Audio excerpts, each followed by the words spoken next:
Dear students, welcome to biology class. In previous video, we have seen about Lamarckism. Today we are going to see about Darwinism or theory of natural selection. So evolution theory two scientists சொல்லிருப்பாங்க. ஒருத்தர் Lamarck, another one Charles Darwin. So now see the Charles Darwin. Charles Darwin, 1809 to 1882, was one of the great naturalist and philosopher of 18th century. இவர் வந்து 18th centuryல வாழ்ந்த naturalist and then philosopher, தத்துவஞானின்னு சொல்லுவாங்க. He was born in England in 1809. இவர் வந்து இங்கிலாந்தில் born ஆனவர் 1809ல. And then லெமார்க்கோட book வந்து லெமார்க்கிசம் book எப்போ பப்ளிஷ் ஆச்சு? 1809. ஓகேவா? ஸோ இவர் born ஆனது, சார்லஸ் டார்வின் born ஆனது 1809. ஓகேவா? ரெண்டும் ஒரே சேம் இயர் தான். While studying in college, through the friendship with Professor J.S. Kinslow, he was fascinated toward nature. காலேஜில் ஸ்டடி பண்ணிட்டு இருக்கும்போது இவர் ப்ரொஃபஸர் ஜேஎஸ் கென்ஸ்லோவோட ரொம்ப ஃப்ரெண்ட்ஷிப்பாக இருந்தார்.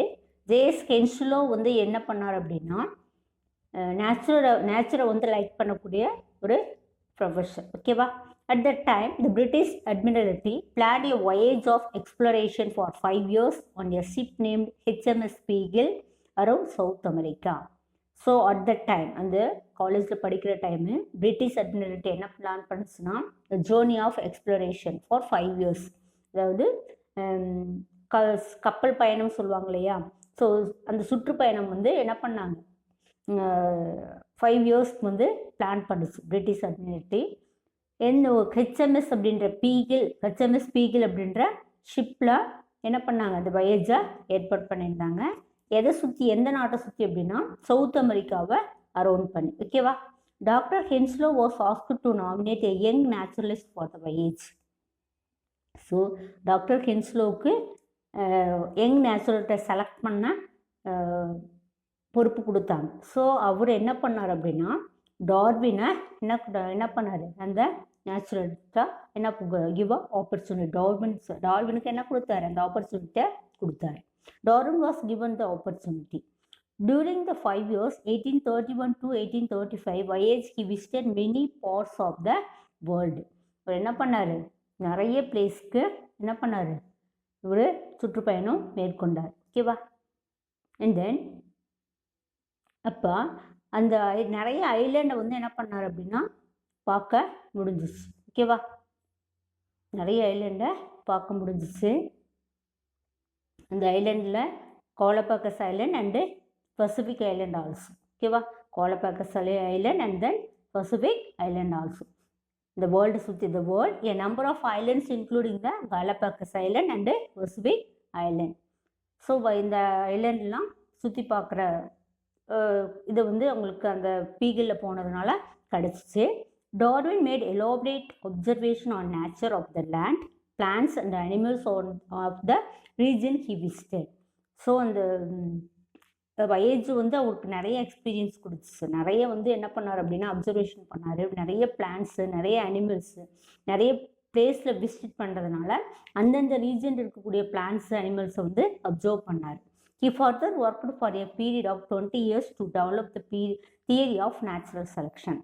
ஸோ அதுக்கப்புறம் என்ன பண்ணார்னா, கண்டினியூஸாக 20 years என்ன பண்ணார்னா அந்த நேச்சுரலை பற்றி என்ன பண்ணார், ஒர்க் பண்ணிட்டு நேச்சுரலை பற்றியே ரிசர்ச் பண்ணிட்டு இருந்தார். ஓகேவா? Darwin published this observation and conclusion under the name of origin of species in 1859.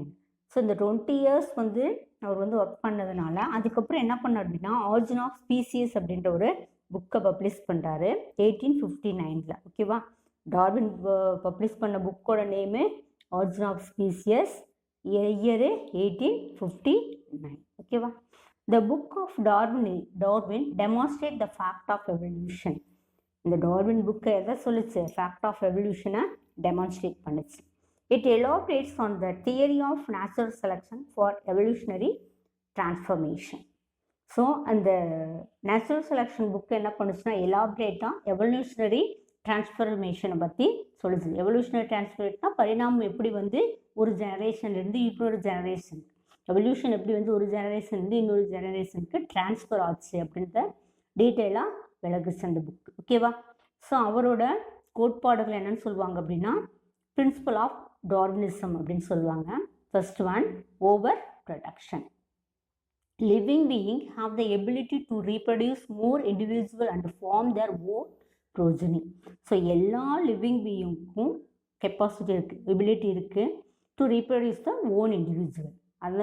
அதன் தன்னை மாதிரியே ஒரு இண்டிவிஜுவலை ஃபார்ம் பண்ணுற கெப்பாசிட்டி இருக்குது இல்லையா? They have the capacity to multiply in your geometrical manner. Geometrical means multiplical manner. ஓகேவா? மல்டிஃபிள் மேனர் அது பெருக்கு விதத்தில் என்னது, அது வந்து என்ன ஆகும், அதிகரிச்சுட்டே இருக்கும். ஓகேவா? This will increase the reproductive potential leading to over production. So இதுதான் என்னது, தன்னோட இனத்தை அதிகமாக பெருக்கிக் கொள்ளும் திறன் வந்து எல்லா லிவிங் பீயிங்க்கும் இருக்கு. ஓகேவா? And then second one, struggle for existence. Due to overproduction, a geometric ratio of increase in population occurs. So over production இருக்கிறதுனால இந்த பாப்புலேஷன் எப்படி இன்க்ரீஸ் ஆகும் அப்படின்னா ஜியோமெட்ரிக் ரேஷியோவில் இன்க்ரீஸ் ஆகும் இல்லையா? ஸோ பாப்புலேஷன் தான் ஜியோமெட்ரிக் ரேஷியோவில் இன்க்ரீஸ் ஆகுமே ஒழிய இந்த ஸ்பேஸும் அதாவது பிளேஸும் ஃபுட்டும் சேமாக தான் இருக்கும் இல்லையா? இந்த space to live, food available for the organism is same. ஓகேவா? ஸோ என்ன ஆகும், அது வந்து சேமாக தான் இருக்கும். ஸோ இப்போ ஒரு ஊர் எடுத்துக்கணும் அப்படின்னா அந்த ஊரில் ஒரு ஃபேமிலியில் வந்து 2 குழந்தைக்கு பிறந்தா அந்த 2 குழந்தைக்கு இன்னும் 2 குழந்தைக்கு பிறந்தா அந்த பாப்புலேஷன் தான் இன்க்ரீஸ் ஆகும் ஒழிய அந்த ஊர் வந்து கண்டிப்பாக என்ன ஆகாது, இன்க்ரீஸு ஆகாது இல்லையா?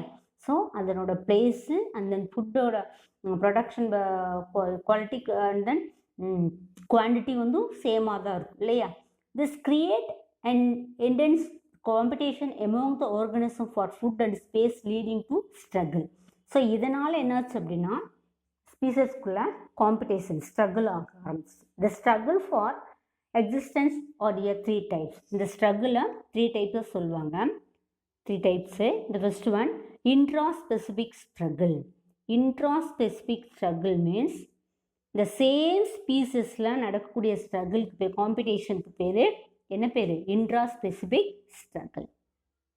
Competition among the individual of same species. Same species means இப்போ 2 கோட்ஸ் இருக்குது அப்படின்னா இந்த 2 கோட்ஸு கொஞ்சோண்டு கிராஸ்க்கு வந்து என்ன பண்ணும், 2ம் ஃபைட் பண்ணிவிட்டு எது வந்து வின் பண்ணும் அந்த 2 கோட்டுக்குள்ளேயும் வந்து என்ன ஆகுது, காம்படிஷன் நடந்தால் அது இன்ட்ரா ஸ்பெசிஃபிக் ஸ்ட்ரகிள். ஓகேவா? And then interspecific struggle, competition between the organism of different species living together. For example, so ஃபாரஸ்ட்டில் வாழக்கூடிய கார்னிவேரஸ் அனிமல்னால் இப்போ லயன் டைகர்லாம் கார்னிவேரஸ் அனிமல் இருக்குன்னு வச்சுக்கோங்க. அது அதே பிளேஸில் இருக்குது. பட் டிஃப்ரெண்ட் ஸ்பீசியஸ் அது 2 ஃபுட்டுக்கு வந்து என்ன பண்ணும், சப்போஸ் ஏதாவது ஒரு ரேபிட்டோட ஃப்ளஷ் கிடச்சிச்சு அப்படின்னா அதில் என்ன பண்ணும், போத் ஆர் ஃபைட்டிங்னோ. ஸோ அந்த மாதிரி ஃபைட் பண்ணும்போது என்ன நடக்கும் அப்படின்னா அதுதான் என்ன சொல்கிறாங்க அப்படின்னா inter specific struggle. That is a different type of ஸ்பீசிஸ்க்குள்ளே என்ன நடக்கும், காம்படிஷன் நடக்கும். அதுக்கு பேர் inter specific struggle. Third one, environmental struggle. Environmental ஸ்ட்ரகிள்னால் சுற்றுச்சூழல் நடக்கக்கூடிய போராட்டம் சொல்கிறது. ஓகேவா? நேச்சுரல் கண்டிஷன் லைக் எக்ஸ்ட்ரீம் ஹீட்னா ரொம்ப அதிகமான heat or cold, drought and flood can affect the existence of organism. அதனால் என்ன ஆகும், அதுக்காக வந்து போராடக்கூடிய நிலைமை வந்து அது என்னது அப்படின்னா என்விரான்மெண்டல் ஸ்ட்ரகிள். ஓகேவா? Next one, variation. The occurrence of variation is characteristic feature of all plants and animals. So variation வந்து ஒவ்வொரு பிளான்ஸுக்கும் சரி ஒவ்வொரு அனிமல்ஸுக்கும் சரி அது ஒரு கேரக்டரிஸ்டிக் ஃபீச்சர், அது ஒரு கேரக்டரிஸ்டிக் இருக்கக்கூடிய ஒரு பண்பு இல்லையா? Small variation are important for evolution. கண்டிப்பாக சின்ன வேரியேஷன் வந்து எவல்யூஷனுக்கு நெசசரி. ஓகேவா? According to Darwin, favourable variation are useful to the organism, unfavourable variation are harmful or useless to the organism. So Darwin என்ன சொல்கிறார் அப்படின்னா ஃபேவரபிள் வேரியேஷன் இருந்துச்சு அப்படின்னா அது வந்து அந்த ஆர்கனிசமுக்கு யூஸ்ஃபுல். அது நன்மை தரக்கூடிய வேரியேஷன், அதான் ஃபேவரபிள் இருந்துச்சுன்னா, அந்த ஆர்கனிசம் ஃபேவராக இருந்துச்சு அப்படின்னா, சாதகமான வேரியேஷனாக இருந்துச்சுன்னா அது என்னது? ஸோ அது வந்து யூஸ்ஃபுல், அந்த ஆர்கனிசமுக்கு யூஸ்ஃபுல். அன்ஃபேவரபிள் வேரியேஷனாக இருந்துச்சுன்னா அந்த ஆர்கனிசமுக்கு harmful or useless to the organism, அந்த ஆர்கனிசமுக்கு அது யூஸ் கிடையாது அப்படின்னு சொல்கிறாங்க. ஓகேவா? And then survival of the fittest during the struggle for existence. So இந்த ஸ்ட்ரகிள் நடக்கும்போது the organism which can overcome the challenging situation. So struggle நடக்கும்போது அந்த சுச்சுவேஷனுக்கு தகுந்த மாதிரி என்ன பண்ணும்? ஸோ அந்த சுச்சுவேஷன் அதை என்ன பண்ணும் அப்படின்னா அது பேலன்ஸ் பண்ணிக்கணும். சுச்சுவேஷனை வந்து அது என்ன பண்ணும்? அதை வந்து இப்போ அந்த சேலஞ்சிங் சுச்சுவேஷன்லேருந்து வெளியில் வரணும் இல்லையா? ஸோ அதுக்காக அது அப்படி இருக்கணும் அப்படின்னா என்ன பண்ணும் அப்படின்னா, சர்வைவ் ஆகிறதுக்கு அந்த சுச்சுவேஷனுக்கு அந்த ஆர்கனிசம் வந்து அடாப்ட் ஆகும். ஓகேவா? ஸோ அதுக்கு என்ன பண்ணணும் அப்படின்னா, ஸோ ஒவ்வொரு ஆர்கனிசமுக்கும் என்ன பண்ணணும்? ஃபைட் நடக்கும். The surrounding environment and then organism which are enable to face the challenges are unfit to survive and disappear. Suppose அது வந்து என்ன பண்ண முடியாது அப்படின்னா, சர்வைவ் ஆச்சு அப்படின்னா அந்த சரௌண்டிங்கில் லிவ் பண்ணும். அதாவது அந்த சேலஞ்சிங் ஓவர் கம் பண்ணிவிட்டு அது வாழ்ந்துச்சுன்னா அந்த ஆர்கனிசம் அங்கே லிவ் பண்ணும். ஸோ அந்த அதில் ஃபேஸ் பண்ண முடியல, அந்த என்வாயன்மெண்ட்டில் அது ஃபேஸ் பண்ண முடியல அப்படின்னா அது என்ன ஆகும்? அன்ஃபிட் ஆகிடும். அங்கே வாழ முடியாமல் அது என்ன பண்ணிடும்? டிஸப்பியர் ஆகிடும். இல்லை அப்படின்னா டீஜெனரேட் ஆகிடும். அது அந்த உயிரினம் அந்த இடத்துல வாழாமையே போயிடும். ஓகேவா? Organism which are unable to face the challenges are unfit to survive and disappear. அந்த சேலஞ்சஸாக ஃபேஸ் பண்ணலை அப்படின்னா அந்த ஆர்கனிசம் என்ன ஆகிடும்னா டிஸப்பியர் ஆகிடும். The process of selection of organism with favorable variation is called as natural selection. So அந்த unfit ஆகி வரக்கூடிய அந்த ஆர்கனிசம் அதனோட கேரக்டர், அந்த ஃபேவரபிள் வேரியேஷன் இருக்கு இல்லையா, அதுதான் என்னது அப்படின்னா நேச்சுரல் செலக்ஷன் அப்படின்னு சொல்கிறாங்க. ஓகேவா? origin of species. According to Darwin, new species originate by the gradual accumulation of favorable variation for a number of generation. So இது டார்வின் என்ன சொல்கிறார் அப்படின்னா, இந்த நியூ ஸ்பீசிஸ் என்ன ஆரிஜினேட் ஆகிறதுக்கு என்ன நடக்கணும் அப்படின்னா, இந்த ஃபேவரபிள் வேரியேஷன் வந்து கிராஜுவலாக ஒரு ஜெனரேஷன்லேருந்து அடுத்த ஜெனரேஷனுக்கு டிரான்ஸ்ஃபர் ஆகும்போது தான் என்ன நடக்கும் அப்படின்னா ஆரிஜின் ஆஃப் நியூ ஸ்பீசிஸ் வந்து ஃபார்ம் ஆகும் அப்படின்னு சொல்லி சொல்கிறாங்க. ஓகேவா? Next variation. Sexual reproduction. Variation அப்படின்னா வேறுபாடுகள் அப்படின்னு அர்த்தம். Sexual reproduction which involves meiosis helps in recombination of genes during gametic fusion. Sexual reproduction அப்போ மியோசிஸ் அது ஏதாவது குண்டல் பகுப்புன்னு சொல்லுவாங்க. இங்கே வந்து ரீகாம்பினேஷன் ஆஃப் ஜீன்ஸ் வந்து என்ன ஆகுது? ரீகாம்பினேட் ஆகும், மறுச்சேர்க்கை ஆகும் இல்லையா? ஸோ அந்த கேமெட்ஸ் வந்து ஃபியூஷன் ஆகும்போது என்ன நடக்கும் அப்படின்னா வேரியேஷன் நடக்கும். ஓகேவா? This leads to differences in phenotypic of the offspring from its parents.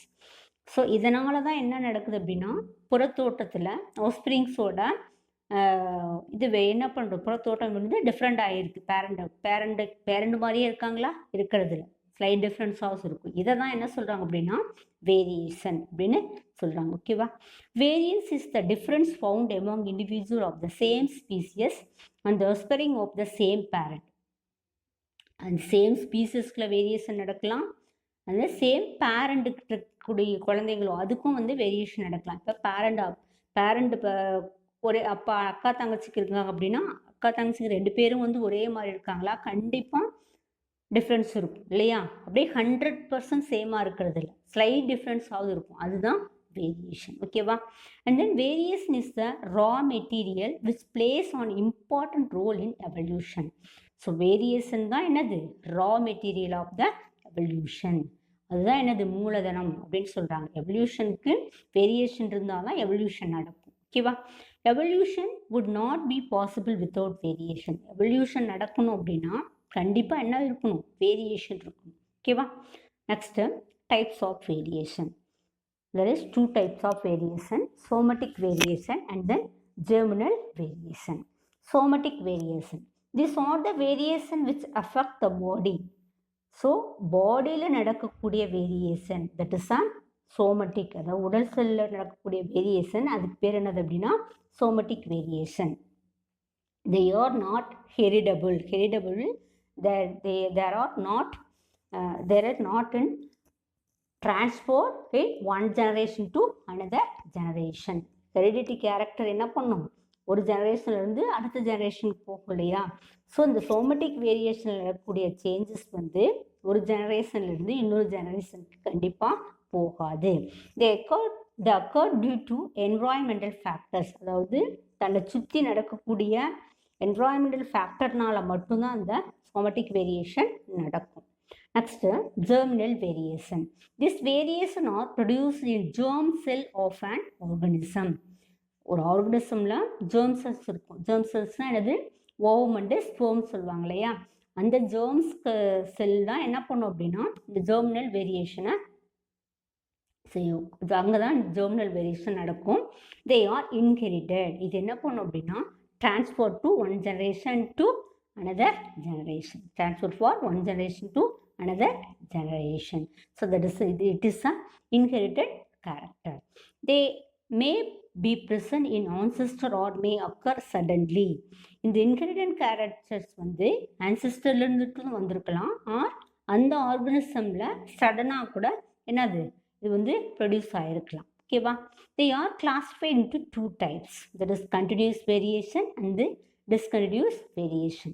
இப்போ என்ன பண்ணியிருக்கோம், வேரியேஷன்னா என்னன்னு பார்த்துருக்கோம். அதில் டூ டைப்ஸ் ஆஃப் வேரியேஷன் இருக்குது, somatic variation and germinal variation. Germinal variation furtherly divided into two, that is a continuous variation and discontinuous variation. ஓகேவா. continuous variation means these are small variation which occur among individual of a population. இப்போ ஒரு class ரூமில் 40 students இருக்காங்க அப்படின்னா, 40 boys இருக்காங்கன்னா எல்லா பாய்ஸுமே என்னன்னா ஒரே கலரில் இருக்க மாட்டாங்க. ஸோ ஒயிட்டாக இருக்கிறவங்க இருப்பான், மாநிறமாக இருக்கிறவங்க இருப்பான், கருப்பாக இருக்கிறவங்க இருக்கா இல்லையா. பெருசாக ஒரு மாதிரி என்ன இருக்கும், இந்த ஒயிட்டுக்கும் அந்த பிளாக்குக்கும் மிடில் நிறைய என்ன இருக்கும், டச் இருந்துகிட்டே இருக்கும். they are also called the fluctuating variation. இந்த கண்டினியூஷன் வேரியேஷன் என்ன சொல்லுவாங்கன்னா fluctuating variation அப்படின்னு சொல்லுவாங்க. ஓகேவா. they occur by gradual accumulation in a population. அதில் டிஃபர் கிராஜுவல் அக்குமுலேஷன் இருக்கும். இந்த இதில் கிராஜுவல் அக்குமுலேஷன் இருக்கும். அந்த பிரைட் கலரில் இருக்கிறவங்க இருப்பான், டல் கலரில் இருக்கிறவங்க ரொம்ப டார்க் கலரும் இருப்பான் இல்லையா. ஸோ அது ஸ்கின்னோட கலரு, ஹைட்டும் அப்படி தான், ரொம்ப ஷார்ட்டாக இருப்பான், ஹைட்டு மீடியம் ஹைட்டு அந்த மாதிரி இருப்பாங்க இல்லையா. ஒவ்வொரு இண்டிவிஜுவலாக அந்த இது இருக்கும். அது கலர் ஆஃப் ஐயும் அப்படி தான் இருக்கும். எல்லாருக்கும் ஒரே மாதிரி அந்த பீப்புள்ஸ் இருக்காது. ப்ரௌனாக இருக்கவங்க, கோல்டன் கலரில் இருக்கவங்க, பிளாக் கலரில் இருக்கவங்க, நார்மல் கலரில் இருக்கவங்க. ஸோ அந்த வேரியேஷன் இருக்கும். That is called continuous variation. ஓகேவா. Next discontinuous variation. These are sudden changes which occur in an organism due to mutation. Discontinuous variation அப்படின்றது எப்போ நடக்கக்கூடியது அப்படின்னா sudden changes, திடீர்னு நடக்கக்கூடியது. and then which occurs in organism due to mutation, திடீர்னு மாற்றத்தால் நடக்கக்கூடியது. they do not have any intermediate forms. continuous variationக்கு intermediate forms இருக்கும். they have present in intermediate forms. எப்படி ப்ரெசென்ட் ஆகிருக்கு, டிஃப்ரெண்ட், அதாவது ஒயிட் கலரில் இருக்கிறவங்களும் அண்ட் தென் பிளாக் கலரில் இருக்கிற மிடில் வந்து நிறைய பீப்புள் என்ன இருக்கும், கொஞ்சம் ஸ்லைட் டிஃப்ரென்ஸ் இருக்கும். தட் இஸ் இன்டர்மீடியட் ஃபார்ம்ஸ் நிறையா இருக்கும். பட் டிஸ்கண்டினியூஸ் வேரியேஷனில் இன்டர்மீடியட் ஃபார்ம்ஸ் இருக்காது. This large variation are not useful for evolution. இந்த மாதிரி மிகப்பெரிய வேரியேஷன் வந்து என்ன இருக்காது, எவல்யூஷனுக்கு யூஸ் கிடையாது. Example short legged Ancon sheep. ஓகேவா. அண்ட் தென் 6 ஆர் மோர் டிஜிட்டாக ஃபிங்கர் இன் ஹியூமன். இப்போ ஒரு பேரண்ட்டுக்கு 6 டிஜிட் ஃபிங்கர் இருந்துச்சு அப்படின்னா, ஹேண்டில் இருந்துச்சு அப்படின்னா, they can pass the character of the child. கண்டிப்பாக என்ன பண்ணாது, தே கேனாட் பாஸ் ஆகுது, ட்ரான்ஸ்ஃபர் ஆகாது அந்த குழந்தைக்கு, அவங்களோட குழந்தைக்கு கண்டிப்பாக அது ட்ரான்ஸ்ஃபர் ஆகாது. ஏன் அப்படின்னா அது டிஸ்கண்டினியூஸ் வேரியேஷன். ஸோ அது கண்டிப்பாக என்ன ஆகாது, அது அடுத்த ஜெனரேஷனான தன்னோட குழந்தைக்கு ட்ரான்ஸ்ஃபர் ஆகாது. ஓகேவா. Next discontinuous variation form the basis for mutation theory proposed by de Vries. இது யார் சொல்லியிருக்கு அப்படின்னா மியூட்டேஷன் தியரி அப்படின்றதுல டிவ்ரீஸ் அப்படின்றவங்க என்ன பண்ணியிருக்காங்க டிஸ்கிரிமினேஷன் வேரியேஷனை சொல்லியிருக்காரு. ஓகேவா. Next relationship between the mutation and variation. Mutation and variation are two events involved in the process of evolution. மியூட்டேஷனும் சரி அண்ட் வேரியேஷனும் சரி. மியூட்டேஷனுங்கிறது திடீர் மாற்றம், வேரியேஷனுங்கிறது மாறுபாடு. இது ரெண்டுமே என்னன்னா எவல்யூஷனோட டூ ஈவெண்ட்ஸ் இது ரெண்டுமே இருந்தால் தான் எவல்யூஷன் வந்து என்ன நடக்கும். ஓகேவா. எவல்யூஷனரி சேஞ்சஸ் நடந்துட்டு இருக்கும். Mutation arises due to errors according in DNA during replication of explore of UV rays or chemicals. Mutation எப்போ நடக்கும் அப்படின்னா சம்டைம்ஸ் வந்து டிஎன்ஏவோட ரெப்ளிகேஷனில் எரரு அண்ட் தென் யூவி ரேஸோட கெமிக்கல்ஸ் இது பண்ணுறதுனால அதனால் இது நடக்கும். ஓகேவா. So mutation leads to variation. இந்த மியூட்டேஷன் என்னவா சேஞ்ச் ஆகலாம்னா வேரியேஷனாக சேஞ்ச் ஆகலாம். It brings about changes in a single individual. இது ஃபஸ்ட்டு எங்கேருந்து தான் ஸ்டார்ட் ஆகும், சிங்கிள் இண்டிவிஜுவல்லேருந்து தான் ஸ்டார்ட் ஆகும். அப்படியே என்ன ஆகும், அப்படியே அது ட்ரான்ஸ்ஃபர் ஆகிட்டு என்ன பண்ணும், அப்படியே அடுத்த ஜெனரேஷனுக்கு போகும். ஓகேவா.